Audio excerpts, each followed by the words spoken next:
और हमने पहले भी कहा है, जिसकी फैक्ट्री ना चलती हो, बहुत दुकान ना चलती हो, तो हनुमान जी के पांव का थोड़ा सा सिंदूर लेकर यदि उस सिंदूर को किसी भी फैक्ट्री या दुकान में हनुमान जी के छोटे भाई गतिमान के नाम से अगर एक बिंदी भी सिंदूर की रख दी जाती है तो वो दुकान और फैक्ट्री भी झड़के से चलना प्रारंभ हो जाती है। गतिमान हनुमान जी के छोटे भाई। माता जानकी जी ने वाल्मीकि बाबा से पूछा, गुरुदेव एक बात पूछना चाहते हैं। बोलिए, क्या है बात? ये पूछना चाहते हैं गुरुदेव, मेरे प्रभु को देखे हुए बहुत समय हो गया, मेरे बच्चे भी मेरे पति को, मेरे प्रभु को नहीं देख पाए। गुरुदेव अगर कोई पूजन ऐसी होती हो जिस पूजन से मेरा पति का मुझे दर्शन हो जाए या मेरा पति मुझे मिल जाए, एक बार उनका दीदार हो जाए, जो मुझे देखे नहीं है बहुत दिनों से, ना मैंने उनको देखा है, एक बार दीदार हो जाए, एक बार वापस मिलन हो जाए। जिस व्यक्ति का कोई कार्य सिद्ध नहीं हो रहा है, कोई कार्य अटक गया है, मिलन नहीं हो रहा है, कोई अदालत तक में बात पहुंच गई है और मालूम पड़े संबंध टूटने वाला है, लग रहा है कि ये ससुराल वाले नहीं रख रहे, या लग रहा है कि ये संबंध हमारा खराब होने वाला है, उस व्यक्ति को ये व्रत 9 दिन के धारण कर लेना चाहिए, जो माता जानकी जी ने वाल्मीकि बाबा से पूछ कर करा था, जो माता सीता जी ने वाल्मीकि बाबा से पूछ कर करा था। तो वाल्मीकि बाबा ने कहा, जानकी अये सीते सुनो, एक व्रत है, एक उपवास है, एक व्रत है, एक साधना है, अगर वो तुम कर लोगी 9 दिन तक तो ये पक्का है कि तुम्हारे पति के दर्शन तुम्हें हो जाएगा और तुम्हारे पुत्रों को भी तुम्हारे पति का दर्शन हो जाएगा, उनके पिता का दर्शन। ठीक है, क्या उपाय? कहा शिव मंदिर में जाइए, पहले दिन 9 फूल कमल के हों, जो मिल जाए, परंतु एक जैसे फूल होना चाहिए। ये नहीं कि आज तुमने गुलाब का चढ़ाया, कल कमल का चढ़ा दिया, परसों गेंदा का चढ़ा दिया, नरसों चमेली का चढ़ा दिया, फिर रात रानी का चढ़ा दिया, ऐसे फूल ना चढ़ाए। एक जैसे फूल 9 दिवस तक। सीते हे जानकी, हे पुत्री, शिव मंदिर में जाकर अपने पति का स्मरण कर कर, कार्य का स्मरण कर कर 9 फूल प्रथम दिन घी का दिया लगाकर आप भगवान शंकर को कामना कर कर समर्पित करती हो, दूसरे दिन वही फूल दुगने हो जाना चाहिए 18। तीसरे दिन फिर 9 जोड़ लो 27, फिर 9 जोड़ लो, फिर 9 जोड़ लो, जोड़ते जोड़ते 90 दिन 81, कितने हो गए? ऐसे पुष्प शंकर भगवान को समर्पित करना। 10वां दिन होगा, पुत्री शिव कृपा करेंगे और तुम्हें अपने पति का दर्शन जरूर होगा। कर सकती हो? सीता जी बोली, कर तो लूंगी, पर दिक्कत एक है। क्या? इतने में फूल चढ़ाऊं और फूल नहीं मिले तो? इतने में वहीं पर लव खड़ा हुआ था, पुत्र लव खड़ा हुआ था। उसने कहा, मां चिंता क्यों करती है, फूल मैं ला कर दूंगा, तू तो बस व्रत धारण कर। यही गुप्त नवरात्रि का व्रत, इसी आषाढ़ी नवरात्रि का व्रत मां जानकी ने करना प्रारंभ करा और पुष्प लाने के लिए लव जाता। पहले 9 फूल तो आश्रम में मिल गए, दूसरे 27 फूल, 18 फूल भी आश्रम में मिल गए। धीरे धीरे धीरे धीरे जब 5 दिन हो गए, पुष्प की संख्या कम पड़ने लगी, तो लव को मालूम पड़ा कि मेरी माता को पूजन करने में दिक्कत हो रही है, पुष्प नहीं मिल रहा है। चिंता मत कर मां, अब तो कहीं से भी ला कर दूंगा तो दूंगा। और गया लव, गया।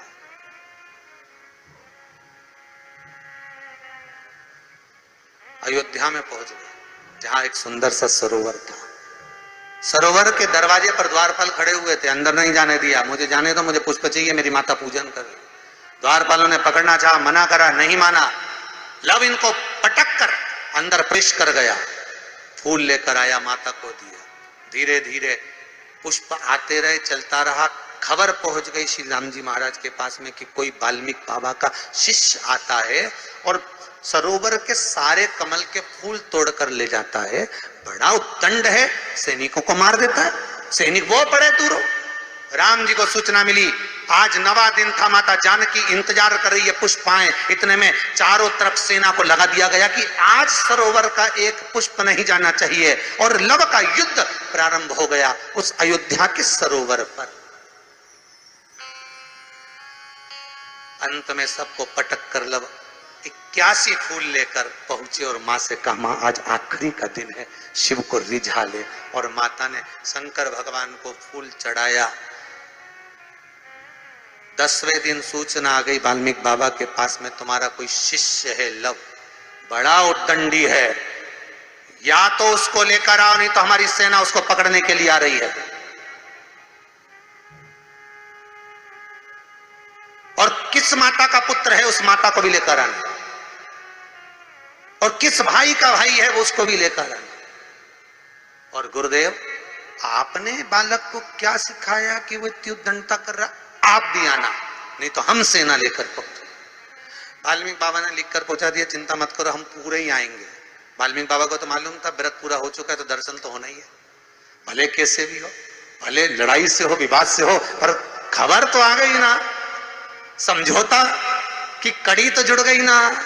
भगवान वाल्मीकि बाबा समझ गए, सीता जी से कह दिया तेरा व्रत पूर्ण हो गया बेटा, अब तू कल तैयारी कर चलने की। और लव को लेकर पहुंचे, सीता जी को देखा, पुत्रों का स्मरण करा, राम जी के नैनों से जल बह गया। वाल्मीकि बाबा सीता से कहते हैं, इसको कहते हैं साधना, इसको कहते हैं तप, इसको कहते हैं साधना। आप भी कर सकते हो। आनंद रामायण का यह प्रसंग वर्णन करता है कि हम भी गुप्त नवरात्र चालू हो गया, गुप्त नवरात्र करो, आराधना, कुछ नहीं तो एक फूल तो शंकर को चढ़ाना चालू करो, कम से कम एक पुष्प तो चढ़ाओ। जिसको लगता है कि मेरे परिवार में कोई दूसरा व्यक्ति हस्तक्षेप कर रहा है, या मेरा पति किसी पर नारी के साथ में रह रहा है, या नारी किसी पर पुरुष के साथ में रह रही है, तो माखन थोड़ा सा प्रतिदिन मां जगत जननी के मंदिर में अवश्य समर्पित करें। 9 दिन तक समर्पित करोगे, कैसा भी दोष होगा, कैसे भी ग्रह होंगे, वो सब हट जाएंगे और जीव आपका हो। ये वो नवरात्र है जिसमें प्रेम आनंद बढ़ता है, स्नेह बढ़ता है। ये वो नवरात्र नहीं है। भाई भाई में अगर द्वेष हो रहा है, विवाद चल रहा है, अदालत में बात चल रही है, कोई समझौता नहीं हो रहा, एक दूसरे से बातचीत बंद है, करो नवरात्र, यही गुप्त नवरात्र धारण करो। 9 दिन कुछ भी आप बाबा को पुष्प समर्पित करो, फूल लगता क्या है, कोई यहाँ लिखा तो आनंद रामायण में ये थोड़ी नहीं लिखा कि एक एक सोने की अंगूठी समर्पित करो रोज की, उन्होंने तो लिखा पुष्प, केवल पुष्प। कोई कामना है आपकी नहीं हो रही, लग जाओ 11 तारीख से, कल की। शिव महापुराण की कथा कहती है, बढ़ के अगर व्यक्ति के जीवन में कितना भी कर्जा हो गया, कितना भी कर्जा हो गया, कर्जा चूके ही नहीं रहा, तो बट वृक्ष के नीचे यदि कोई शंकर का शिवलिंग हो, उस शिवलिंग पर जल चढ़ाना प्रारंभ करिए, बाबा से अपने मन की बात कहना प्रारंभ करिए, हृदय से उस भूमि की मिट्टी को नमन करिए, और बटकेश्वर महादेव का यदि कोई बेलपत्र मिल जाए चढ़ा हुआ, तो वो अपनी जेब में रखना प्रारंभ करें। जेब धीरे धीरे धीरे धीरे कार्य में उन्नति होगी, कार्य चलना प्रारंभ होगा, और व्यक्ति कर्जे से मुक्त होना प्रारंभ हो जाए। कर्ज एक बात अपने अंदर उतार कर रखिए कि जब शिवलिंग के नजदीक में, भगवान शंकर के शिवलिंग के पास में, या शिवलिंग की साक्षी में कोई भी पहुंचता, चाहे पशु हो, पक्षी हो, जीव हो, जलचर हो, थलचर हो, वायुचर हो, जानवर हो, चाहे मनुष्य, शिव की साक्षी उसको अपने आप एक अलग से ऊर्जा प्रदान करने लगती है, और वो जीव अपने भीतर से वो कार्य करने लगता है जो उसके लिए मंजिल तक पहुंचाने का काम करता है। दीप, आसन, पात्र एक होना चाहिए। मेरी कई माताओं की आदत रहती है, घर में 3-4 पानी के लोटे रख लेती हैं, अगर एक आध लोटा कहीं चले गया तो दूसरा लोटे से जाकर चढ़ाया। जो पानी का लोटा होता है, पात्र होता है, जिस पात्र से आप रोज शंकर जी के मंदिर में जल चढ़ाती हो ना, अगर एक ही पात्र प्रतिदिन शंकर के मंदिर में जाकर अगर जल चढ़ा रहा है, वो पात्र भी सिद्ध हो जाता है और तुम्हारा हस्त भी सिद्ध हो जाता है। शिव देने में थोड़ी देरी कर सकते हैं, पर देता इतना है कि बटोरा भी नहीं जाता, छप्पर फाड़ कर देता है। देवता देते हैं पल्ला झाड़ कर, मेरा कुबरेश्वर बाबा देता है छप्पर फाड़ कर।